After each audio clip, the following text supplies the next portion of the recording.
Police कर्मचारी भत्ता और प्रोत्साहन राशि 2 गुण वृद्धि। राज्य पुलिस बाहिनी अधिकारी क्रियाशील करने लक्ष्य मुख्यमंत्री मोहन चरण माझी पुलिस कर्मचारी भत्ता और प्रोत्साहन राशि वृद्धि करिसेंति। ए संक्रांतीय प्रस्ताव को मुख्यमंत्री अनुमोदन देइछंति। एने संवाद ई पेपर एवं सकाळ ई पेपर भी प्रकाश पाइछे।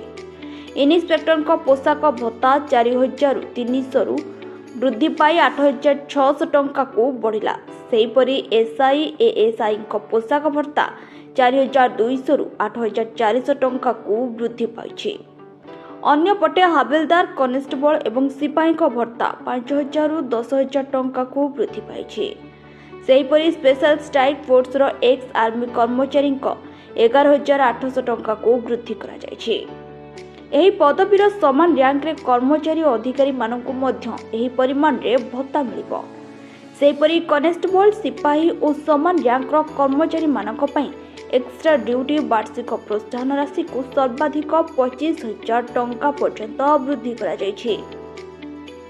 यह सहित हाबिलदार और समान रैंक रो कर्मचारी मानक पई एक्स्ट्रा ड्यूटी वार्षिक प्रोत्साहन राशि को सर्वाधिक 30,000 टंका पर्यंत वृद्धि करा जायछि। मुख्यमंत्री एक बैठक में उपस्थित समस्त पुलिस सेवा कर्मचारी मानकु राज्यवासी आशा और भरोसार मान रखी ओडिशा को शांति श्रृंखला क्षेत्र में एक आदर्श राज्य भाव गढ़ी तोड़बार निजर योगदान रखा परामर्श देते। तेबे एमिति अनेक वीडियो देखिया पाई हम यूट्यूब चैनल को लाइक शेयर सब्सक्राइब करने को जमार भी भूलिबे नहीं।